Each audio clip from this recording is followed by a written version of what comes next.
In the beginning of the episode, we see the protagonist, Oren Dura, cutting down a pack of horned rabbits deep inside a dungeon. Since he isn't struggling much, he calmly notes that he hasn't lost his touch as a swordsman yet. Moments later, a group of goblins rushes him, so Oren starts things off by casting a support spell on himself, boosting both his physical strength and his sword. He explains to us that support magic is usually meant for party members, but since he's going solo, he has no choice but to cast it on himself. With his stats enhanced, he slices through the goblins with ease. But the problem is that they just keep coming. As he fights, Oren keeps a close eye on the clock, explaining that his support spell has already been active for 2.5 minutes. Eventually, the effect wears off, but since he isn't supporting anyone else, his mana reserves are still high. Without hesitation, he recasts the spell and keeps slaughtering monsters.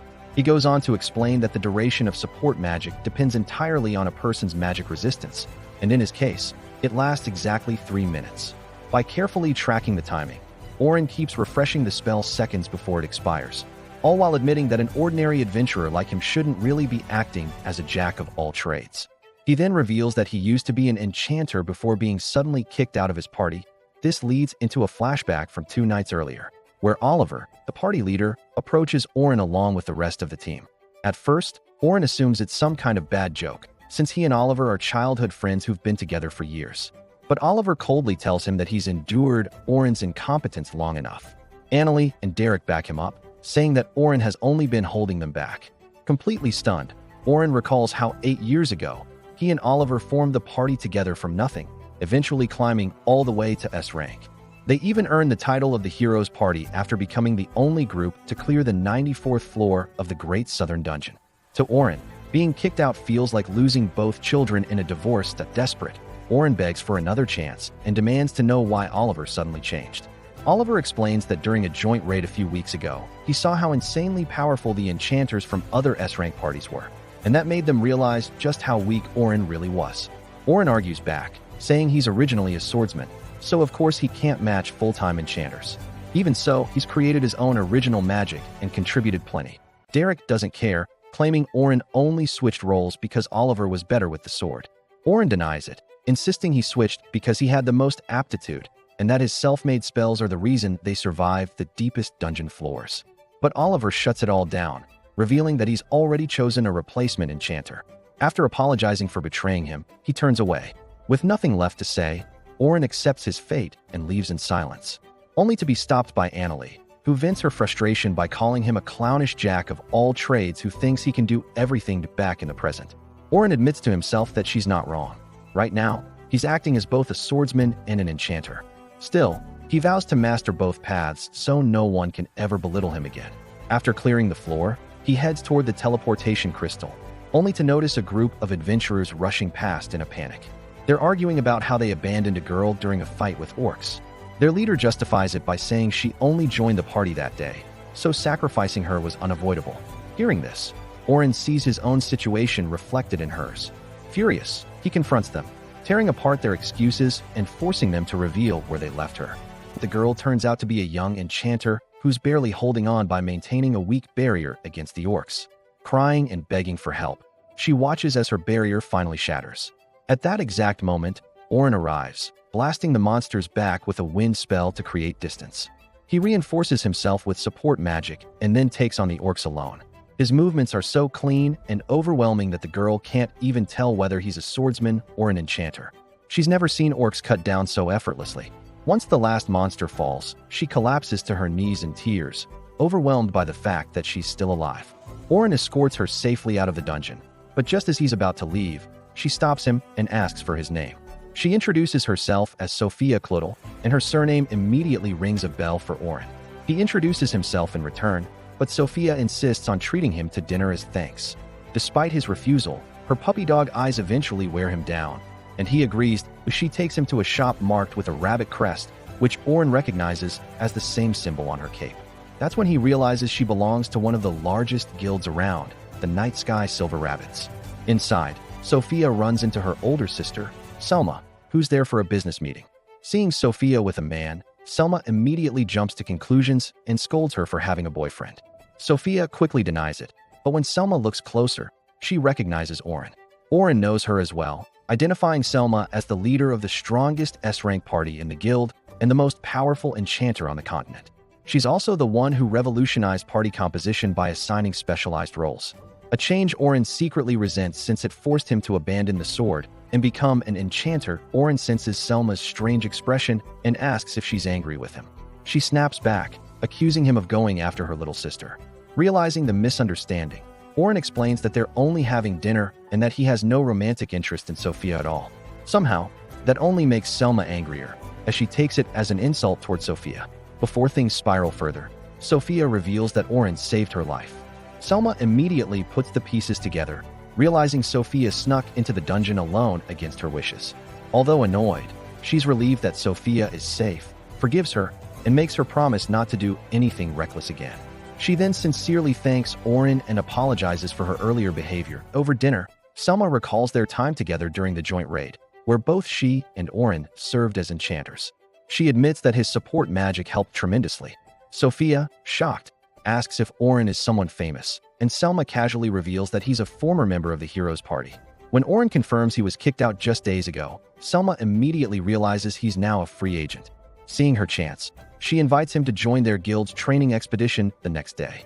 She explains that a group of A-rank adventurers will speedrun 50 dungeon floors to train new recruits, something that normally takes months. Selma hints at a shortcut and admits she's under pressure from sponsors. Oren quickly figures out that the real goal is power-leveling rookies by having veterans defeat the floor bosses for them. Impressed, Selma confirms it and asks him to help, offering generous compensation. Yet despite feeling happy to be needed, Oren refuses, still haunted by being labeled a weak enchanter. He insists he doesn't want to be an enchanter anymore.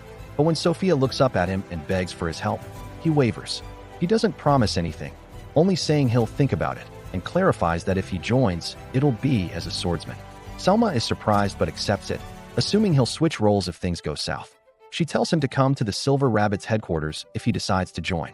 Afterward, Oren visits an old man's shop, where he's served tea and thanked for boosting the store's sales. When Oren apologizes for not being able to promote it anymore, the old man sees through his shaken confidence and reminds him that titles don't define who he is. Moved by his words, Oren thanks him with tears in his eyes. The next morning, Oren arrives at the Silver Rabbit's Guild, where Selma is already waiting at the gate. She's clearly been expecting him and smiles when she sees him. She notes that he looks far more alive than before, and Oren admits that he feels relieved after leaving the hero's party and is excited to see where his new path leads. And with that, his new journey finally begins. Moments later, Orhan and Selma head out to meet the leader of the Night Sky Silver Rabbits, a man named Vince Briers. By the time they arrive, Vince has already heard countless stories about Orhan and the kind of abilities he brings to the table. Because of that, he's convinced right away that Orhan would be an incredibly valuable addition to their group. Orhan responds politely, saying it's an honor to meet the leader of such a famous and well-known clan. Still, before agreeing to anything, he asks if he can hear more details about the teaching expedition first. Vince nods, then turns to Selma and tells her to break everything down for him.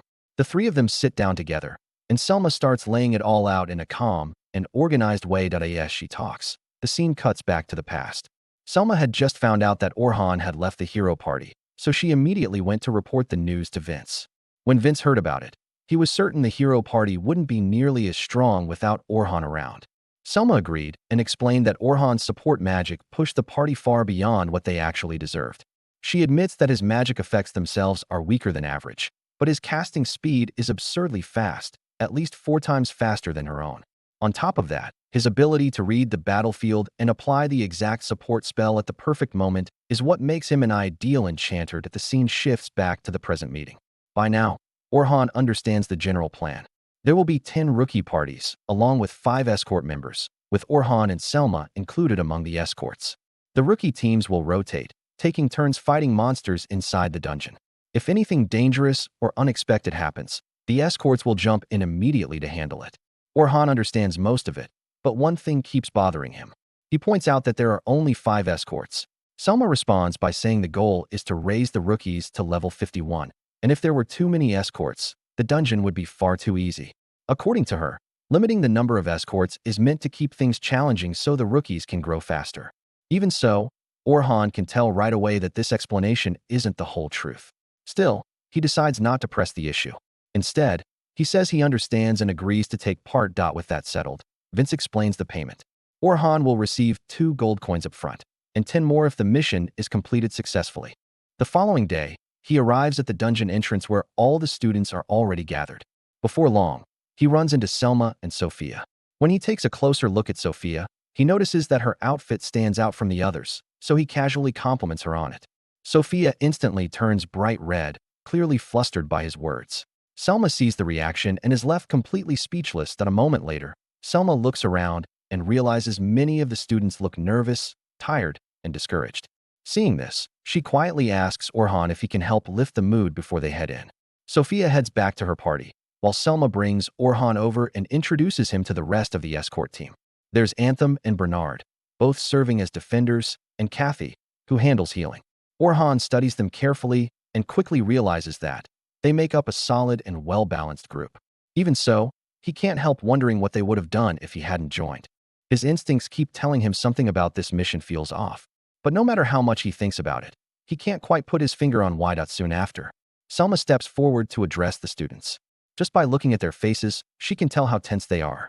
To calm them down, she announces that they're being escorted by Orhan, a man who reached floor 94 of the dungeon and who was once part of the hero's party. The reaction is immediate. Excitement spreads through the group, and their anxiety fades away. Many of them start believing that with someone like Orhan around, they'll be just fine. Once things settle down, Orhan quietly asks Selma if hyping him up like that was really necessary. Selma tells him it absolutely was, explaining that keeping the students calm and confident is part of their job as escorts. After thinking it over, Orhan realizes she's right and lets it go. Orhan is then assigned to escort group 10, which turns out to be Sophia's group. He notices there are only 3 members instead of the usual 4. Assuming someone is late, he asks about it, only to learn that they're actually a 3-person party.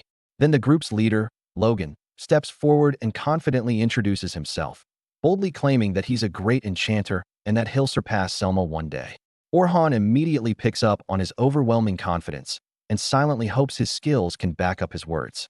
Next, Caroline introduces herself as the defender. Orhan quickly notices she isn't wearing any armor and asks if she plans to put some on later. She casually says people ask her that all the time, explaining that her style focuses on dodging instead of blocking, and that armor would only slow her down. Finally, Sophia introduces herself properly and politely, which helps Orhan relax a little. Before long, the group heads into the dungeon. Once inside, Orhan feels relieved as the noise fades and the dungeon's silence settles in. As they move forward, Caroline keeps firing questions at him about the hero party and why he left. Having no intention of admitting he was kicked out, Orhan shuts her down coldly, telling her it's none of her business. Deeper in, 2 demon wolves suddenly appear behind them and charge forward. Orhan notices instantly the trap spells he set earlier activate, killing the wolves on the spot. These traps are nearly impossible to detect before triggering, making them perfect for dealing with threats from behind without slowing the group down. They continue onward and eventually reach floor 20. Along the way, Orhan carefully watches how the party fights. At first, he thought Logan was just an arrogant rookie, but after seeing him in action, he admits Logan has real talent. If he keeps improving, he could eventually hold his own in an A-rank party. His biggest flaw is poor command skills, since his orders are slow and unclear, but Orhan believes experience will fix that. Caroline's speed is incredible and suits her dodging style perfectly, but she rushes in without thinking and relies too much on her daggers, which may lack power later on. Sophia doesn't stand out at first, but Orhan realizes she's better than most rookies. She fights cautiously and holds herself back, yet she has no major beginner mistakes, which makes Orhan genuinely interested in her future growth. Soon after, the escort teams ahead of them defeat the floor 20 boss. Selma tells the students to register the floor on their guild cards, marking the end of training for the day.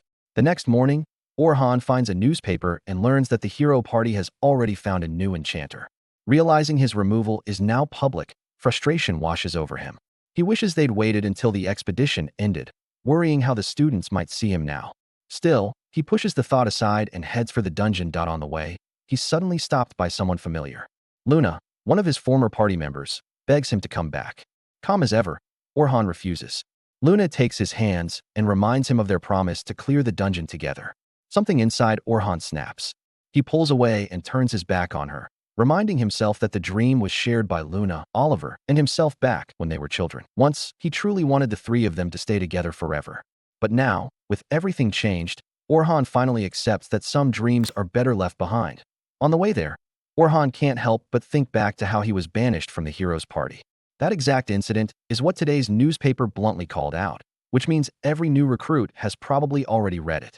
And with Selma hyping him up so much for being a former member of the hero's party, the truth crashing down like this only makes things worse. The rookies must be completely unsure of what to think of him now. Before long, Orhan arrives at the dungeon entrance, where all the rookies are already gathered. However, the atmosphere feels nothing like yesterday. The air is stiff, and it's painfully obvious that everyone here has seen today's newspaper. Logan, meanwhile, reflects on how things might have been different if Orhan had left on his own terms. But the paper clearly stated that he was kicked out for being too weak, and that detail changes everything. When Orhan greets the rookies, he's met with mixed reactions. Some respond politely, others awkwardly, and a few barely acknowledge him at all. Just then, Selma shows up alongside Ant, Byrne, and Kathy. She immediately apologizes to Orhan, admitting that she unintentionally caused this misunderstanding by pushing the idea that he used to be part of the hero's party to put the rookies at ease. Orhan quickly shuts that down, telling her that none of this is her fault. He encourages her to keep her head held high, lead the party into the dungeon as planned, and let him provide support from the back.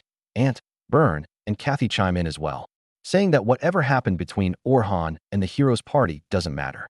What truly matters is that Orhan is one of the very few people alive who made it to the 94th floor and lived to tell the tale. Hearing that eases some of the pressure weighing down on him. Orhan then heads over to his party, where Sophia and Carol greet him with genuine warmth, wishing him a heartfelt good morning. Logan, on the other hand, seems hesitant, unsure of how he's supposed to treat Orhan now.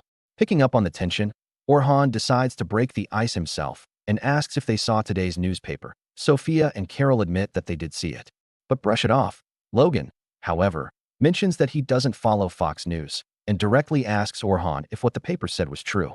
Orhan answers honestly, saying that technically it is true, since he was banished from the hero's party for being too weak. That's when Sophia snaps, unable to take it anymore. She insists that he's lying, reminding everyone how she personally saw him take on a massive horde of orcs by himself and defeat them without breaking a sweat. Orhan thanks her for believing in him and reassures the group that even though he's no longer part of the hero's party, he's still more than capable of helping them safely reach the 51st floor. He asks them to trust him. Sophia and Carol seem satisfied with that answer, but Logan looks conflicted, feeling as though he's been betrayed. With that, they head into the dungeon. Today's objective is to clear from the 21st floor to the 35th floor. For now, Orhan is supposed to stay back, give no orders, and only step in if things spiral out of control. The expedition starts off smoothly. On the 24th floor, Carol takes care of the monsters with her twin daggers. By the time they reach the 30th floor, Sophia handles the larger monsters with ease, surprising even Orhan, who begins to wonder if he underestimated her. Soon enough, they arrive at the 31st floor, the middle floors.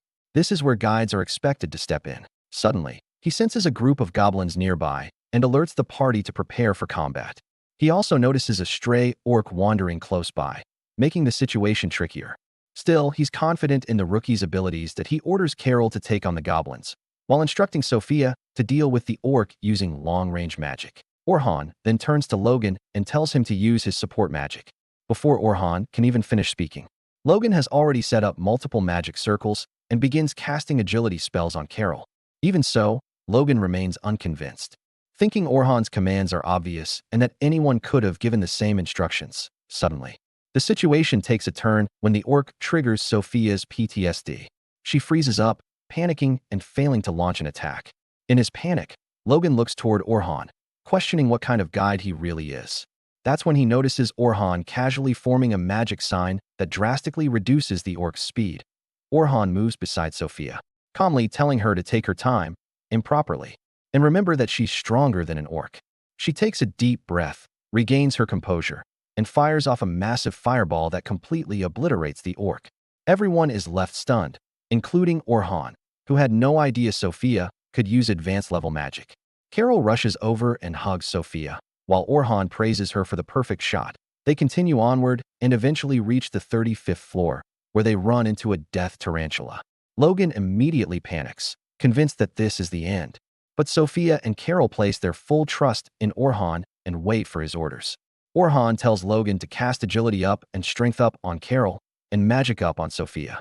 Logan doubts the plan, thinking Orhan has lost it by repeating the same strategy, but he follows through anyway. Orhan orders Carol to engage the monster head-on and keep its attention focused on her. She nods and charges forward.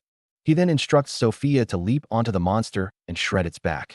Sophia immediately gets it, jumping onto the spider and slashing it from head to tail. Orhan warns her to stay sharp and avoid every venomous strike. The tarantula lashes out at Carol, but she dodges and deflects its attacks with incredible precision. Orhan tells Logan to maintain his support spells, reminding him that Carol's life depends on it. He then signals Sophia to pin the monster down. She uses her arrow cutter to slice through its legs, forcing it to collapse. Carol starts celebrating too early, and Orhan warns her that the fight isn't over yet. His warning comes too late, as the spider fires its webs and traps Carol, dragging her closer. Orhan immediately orders Logan to boost Carol's strength and speed. Logan complies instantly, but Carol panics and struggles to break free, begging Orhan for help. Orhan casts a sharpness enhancement on her blades and tells Sophia to ready her rock arrow. Empowered, Carol cuts herself free, and Sophia follows up with her spell, completely nuking the monster. With that, the expedition finally comes to an end as they exit the dungeon at sunset. Orhan praises Logan for his excellent support work, admitting that today's victories wouldn't have been possible without him. Selma congratulates the rookies on their progress and tells them to rest well. Everyone heads their separate ways, but Ant and Burn stop Orhan and invite him out for lunch. After some thought, he accepts, since it's not every day someone treats him. On the way back, Logan asks Sophia about the time Orhan saved her, pressing for details about the spells he used. Sophia recalls that Orhan used a wind blast, enhanced his sword with magic, and sliced through the orcs effortlessly. That's when it finally clicks for Logan. Earlier, Orhan casually used a debuff spell to slow the orc, something even top-tier mages like Selma struggle to pull off. Orhan's timing, spell usage, and battlefield awareness were flawless. Logan realizes he completely misjudged him. Orhan isn't just a mage, he's a genius. Back in the city, Orhan parts ways at a tavern with Burn and Ant, who insist he order anything he wants. They ask about his true role, since he was once an enchanter but now claims to be a swordsman. Orhan explains that he's always wanted to be a swordsman, ever since watching his grandfather slay a massive beast. He fulfilled that dream in the hero's party, but as the floors grew harder, the team shifted to relying on an enchanter.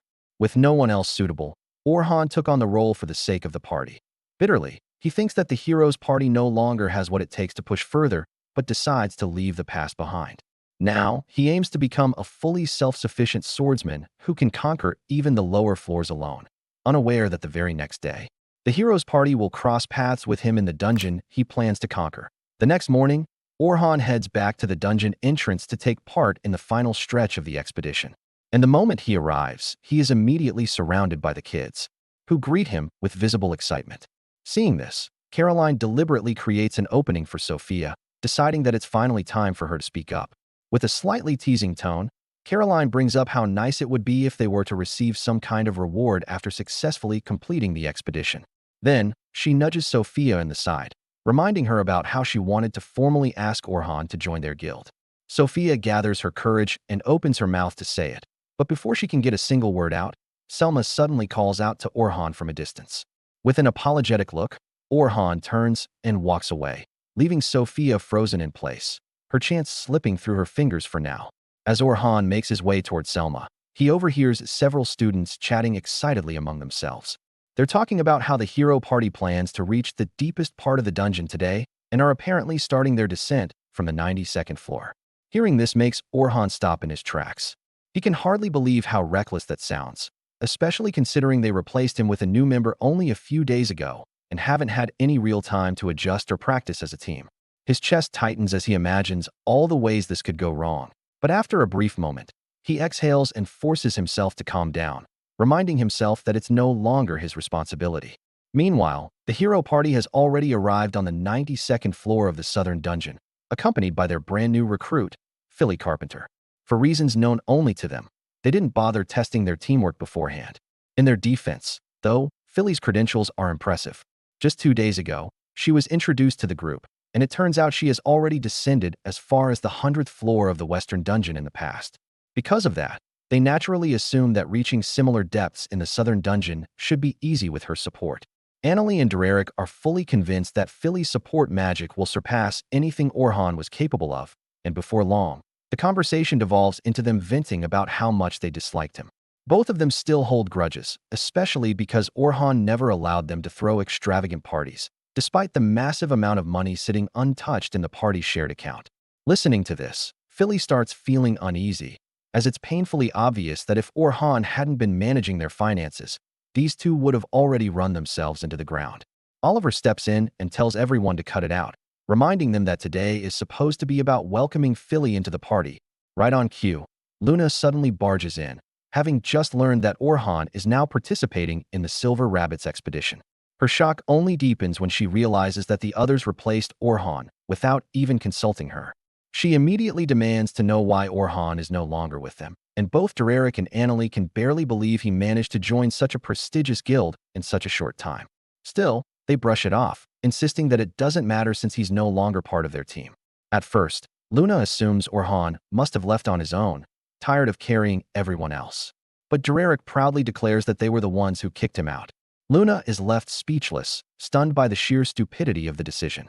She remarks that she hasn't heard of anything that foolish since the Kingsman incident and reminds them that Orhan was the very core of their party. Without him, they never would have made it this far in the first place. Unfortunately, her words fall on deaf ears. Dereric dismisses Orhan as nothing more than a subpar enchanter and insists that there's no point in complaining now that he's gone. Luna clenches her teeth in frustration, knowing she can't convince Orhan to come back at this point. Reluctantly, she accepts that he's truly gone. Seizing the moment, Oliver makes yet another questionable decision and announces that he wants to test Philly's synergy with the party right here on floor 92. If everything goes well, they'll push onward to the 94th floor to break their previous record. Luna immediately objects, pointing out that she has no interest in dying. She argues that if they want to test Philly's abilities, they should do so on a much lower floor, like floor 30, where the risks are manageable. Instead of listening, they stare at her like she's speaking in an alien language. Given how reckless they're being, it's honestly surprising they survived this long. They completely fail to grasp how dangerous it is to train a new member on a floor they barely cleared last time. Dereric and Annalie admit it was close back then, but confidently claim Orhan was the reason things were difficult. With someone like Philly, who's supposedly far superior, they're convinced there won't be any issues. Luna remains firmly against the plan, especially since a black dragon inhabits that floor, and she has no desire to be incinerated. Oliver shuts her down, declaring that they're doing this whether she likes it or not. Though she knows she should quit right then and there, Luna can't bring herself to abandon the party just yet, and things immediately start going downhill. They soon find themselves facing a giant mammoth, an enemy they normally would have defeated without much trouble. This time, however, Oliver's sword barely leaves a scratch. Dereric struggles just to block the mammoth's attacks, and Annalie's fire magic looks more like harmless fireworks. Confusion spreads through the group, as they expected to be stronger with Philly's buffs. Instead, the opposite is happening. Philly is barely able to maintain her enchantments, and because she's so focused on doing that, she can't analyze the battlefield or give proper instructions. Left to their own devices, the party proves once again that good decision-making is not their strong suit. Eventually, Oliver has a moment of clarity and realizes that he and the others are far weaker than he believed. What he doesn't understand is why. Luna stands off to the side, silently observing, preparing to explain the truth now that reality has finally caught up with them. Before she can speak, a terrifying roar echoes through the dungeon. The black dragon descends, crushing the mammoth in an instant and sending everyone flying. Luna immediately shouts for them to run, but Dereric and Annalie, somehow still delusional, insist they can win. Oliver joins in, convinced they can repeat their past victory, forgetting that Orhan was the reason they succeeded before. Dereric charges forward to block a fireball and is instantly blasted aside. Luna rushes to heal him as Philly freezes in terror. Annalie's fire javelin does nothing, drawing the dragon's attention and earning her a brutal counterattack. Oliver panics as everything collapses around them. At Luna's urging, he finally agrees to retreat, but the dragon's overwhelming power leaves them with only one option, the Fickle Gate. Though dangerous, it's their only chance. As they activate it, the dragon blocks their escape with flames and ends up being sucked through the gate itself. Relief quickly turns to horror as Luna realizes the dragon has been sent to a random boss room. They rush to warn the guild, knowing innocent adventurers could be in danger. As Luna heals the others, she tells Oliver the hard truth: when they face the dragon again, they'll need Orhan. She explains that the party's weakness isn't because they've declined, but because they relied entirely on Orhan's magic. His original spells, his timing, and his enchantments carried them far more than they ever realized. Though the truth finally sinks in, Oliver's ego refuses to accept it. As for Orhan and the others, today marks the final day of their expedition. Their plan is simple enough on paper. They'll begin from the 36th floor, steadily push forward until they reach the 50th, and then teleport out of the dungeon safely. Nothing about it sounds unusual. And yet, for some reason, Orhan can't shake the uneasy feeling gnawing at the back of his mind. Technically speaking, the monsters they'll encounter are far beyond what the new recruits can handle on their own. But with so many supervisors actively participating, including Orhan himself, it should still be manageable. Even so, the dungeon feels different today. Something about it feels wrong, and no matter how hard Orhan tries, he can't put his finger on why. Before he can think it through any further, the kids start calling out to him, bubbling with excitement. Against his better judgment, Orhan decides to brush his worries aside for now. Caroline immediately pesters him for tips on how to improve her fighting skills. She wants to take down as many monsters as possible. Orhan tells her bluntly that there's a limit to what she can do while she's still a newbie. He reminds her that, as a defender, her role isn't to charge ahead, but to protect the party. Caroline complains that fighting that way isn't fun at all. Logan chimes in, telling her she should be grateful for Orhan's advice, since even Albert used to say the exact same thing. The moment that name comes up, Orhan's expression stiffens. Albert Sensible was the legendary ace adventurer of the Silver Rabbit Guild. He died last year while fighting the Black Dragon on the 92nd floor. Caroline seems to know the story well. Albert died protecting one of his teammates, even though that should have been the defender's job. She explains that she never wants to let something like that happen to her own party, which is why she's always rushing ahead of everyone else. Orhan can see it clearly in her eyes. That recklessness isn't just confidence, it's trauma. But he isn't getting paid to be a therapist, so he pretends not to notice and moves on. That's when Sophia speaks up, politely asking if Orhan has any advice for her as well. Logan quickly follows, asking for tips of his own. Not long after, the group finally makes their way into the dungeon. During a short break, Selma approaches Orhan and comments on how much the kids have warmed up to him lately. Orhan admits he was worried about how they'd treat him after that newspaper article came out, but they accepted him anyway. Selma mentions overhearing their conversation about Albert earlier and talks about how devastating his death was for the Silver Rabbits. After Albert's fall, Orhan and the heroes' party went on to defeat the Black Dragon. But it was an unbelievably difficult battle. That's how Orhan knows Albert didn't die because he was weak. It was simply an unfortunate chain of events. Selma then admits how hard it's been to fill the hole Albert left behind in the guild. Orhan can tell she's trying to recruit him, but he shuts it down immediately. One party doesn't need two enchanters. Selma understands, but since Orhan plans to switch to swordsmanship, she still believes he'd be a valuable asset. Orhan doesn't respond. Soon after, the mission officially begins. Everyone is briefed on the plan before heading out. Orhan and his group are assigned to Group 10, positioned at the very back of the formation.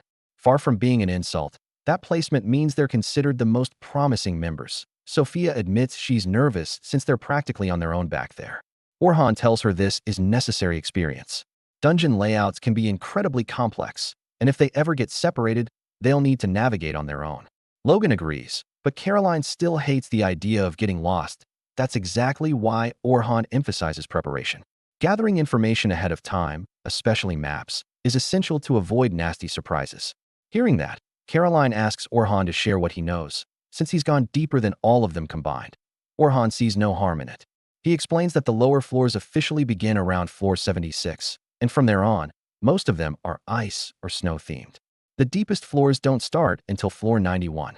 Unfortunately, before he can explain much more, the kids keep interrupting him with question after question. Meanwhile, back on the surface, Luna arrives at the Adventurers Guild with the rest of the hero party. She immediately demands to see the guild master. A receptionist named Ella Laner tells her the guild master is currently in a meeting and that she'll have to wait. Luna panics and insists there's no time. Everyone needs to be force teleported out of the dungeon immediately. Back inside, the group continues onward, but an unsettling realization sets in. They haven't encountered a single monster in a long time.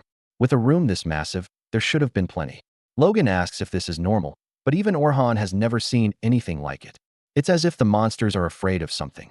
Caroline grows frustrated, itching for a fight. Then she spots a lone goblin nearby and charges without hesitation. Orhan shouts for her to stop. She ignores him completely. With no choice, Orhan intervenes, debuffing the goblin just enough for Caroline to finish it off. She proudly declares her victory, but the others immediately scold her for being reckless. They point out that if Orhan hadn't been there, Sophia and Logan would have had to save her, putting the entire party at risk. Caroline finally realizes her mistake and apologizes. As long as she's more careful going forward, Orhan lets it slide. In fact, since she loves fighting so much, he offers to teach her a special technique called active defense. Caroline lights up and begs him to explain. Orhan tells her it's a method of drawing enemy attacks to keep them occupied while the rest of the party prepares a counter. Every creature must prepare before attacking, and if that preparation is interrupted, the enemy can be briefly stun-locked. To pull it off, she'll need to study attack patterns and strike at just the right moment. Caroline thinks it sounds amazing, but Orhan reminds her that the goal isn't to defeat the enemy. Her job is to stall them until her teammates are ready. She agrees. Back on the surface, the guild master finally meets with the hero party. Luna wastes no time and demands the force teleport be activated. The guild master hesitates, pointing out the massive mana cost. Luna shuts him down, revealing the truth. The black dragon escaped through her fickle gate and is now somewhere inside the dungeon. According to protocol, the guild master still has to hold a discussion. Meanwhile, Logan asks Orhan to teach him debuff magic. Orhan advises against it. Debuffs depend heavily on a target's magic resistance, and mastering them would require deep knowledge of every monster. Worse, debuffs are far less effective on deeper floors. Instead, Orhan demonstrates a trick. A pair of wolves charge toward them, but Orhan does nothing. Seconds later, the wolves trigger a hidden trap he laid earlier. He explains it's a simple way to maintain battlefield control and prevent ambushes, a skill every enchanter should learn. Turning to Sophia, Orhan suggests she learn parallel casting. She already uses special grade spells, but they take time to activate. By overlapping casts, she can reduce downtime. Anyone can learn to cast at least 2 spells at once with practice. He suggests Selma could teach her later, but Sophia admits she'd rather learn from him. Caught off guard, Orhan wants to refuse, but he can't bring himself to say no. He agrees. Back on the surface, the force teleport is finally ready. Once activated, the guild master orders the hero party to return and defeat the black dragon. Everyone tenses. They know they can't beat it. Annalie tries to stall, but Luna cuts her off and promises they'll go. She makes one request. Down below, Orhan's group reaches the floor boss room. Since it's too dangerous for recruits, the supervisors take over. Orhan rushes forward, expertly controlling the battlefield while the others prepare their attacks. Thanks to him, the troll boss is defeated within minutes. The mission is complete. At the same time, the hero party heads back into the dungeon. Luna explains why she prioritized teleporting floors 40 to 51st. Orhan is likely there, and they'll need his help to defeat the dragon. Back in the dungeon, Orhan's group clears the 50th floor boss, a massive crab monster. With that, the expedition officially ends. Or at least, it should have. Suddenly, the space above them begins to crack.